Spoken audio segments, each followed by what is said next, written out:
madaxa xukuumadda Galmudug Sheekh Maxamed Shaakir Cali Xasan oo xariga ka jaray dhismaha cusub ee wasaaradda tamarta iyo kheyraadka biyaha Galmudug ayaa kala wareegay baabuur ay wasaaraddu leedahay Cumar Shuuriye oo ka socday wasaaradda tamarta iyo kheyraadka biyaha ee dowladda federaalka Soomaaliya.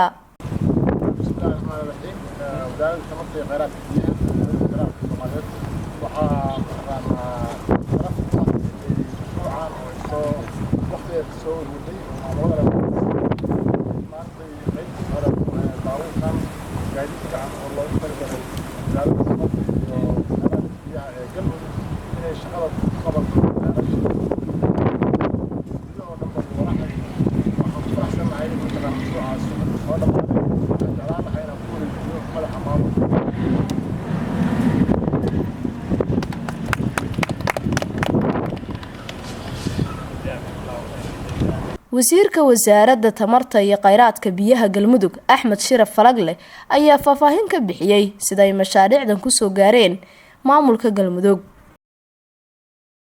waxaan saleenahay oo iminka ku larayna biyihii baan wali u baahanahay harooyinkiina waan u baahanahay baagagiina waan u baahanahay ceeshi aan ku qodan lahayn oo u baahanahay guriga quruxda badan aan noo dhisteena wax badan baa ka dhimanay inaad noo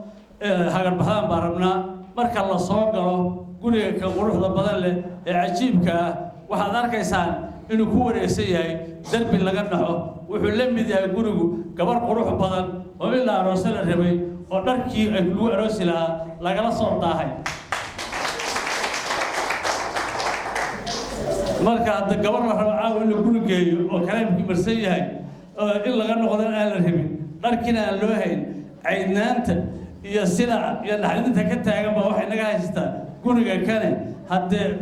dawladdiina waa joogtaa hay'addiina waa joogtaa shacbigina waa jooga madaxa xukuumaduna waa jooga bahashatan isha kuma fiirin karnee qoloba dhinaca ku dhegto oo qolo daaqad naga dhista iyo qolo galjaan la siisa iyo qolo muruqa la siisa iyo qolo nala xaaqdo inta u kala goodaan bahashu yeesa intaa nala dhaafin oo codsi bay naga tahay. madaxa xukuumadda Galmudug ayaa ugu dambeyn tilmaamay in dhammaan maanta inta lagu wareejiyay ay tahay hanti dadweyne ilaalina looga baahan yahay dadka hadda gacanta ku haya. dhulka oo danguuda ayaa daartaan oo danguuda lagu dhisay daartaan dhismaheeda oo quruxda badan oo u jeedaan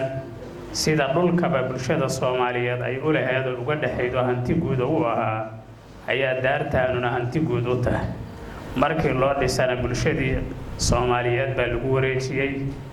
gaar ahaan bulshada Galmudug aa lagu wareejiyay waxaa lagu sii wareejiyay wasiirka biyaha iyo kheyraadka yani tamarta iyo kheyraadka biyaha ee Galmudug si uu ugu shaqeeyo ugu adeego shacabka Galmudug waa hanti guud gaariga hadda lagu wareejiyay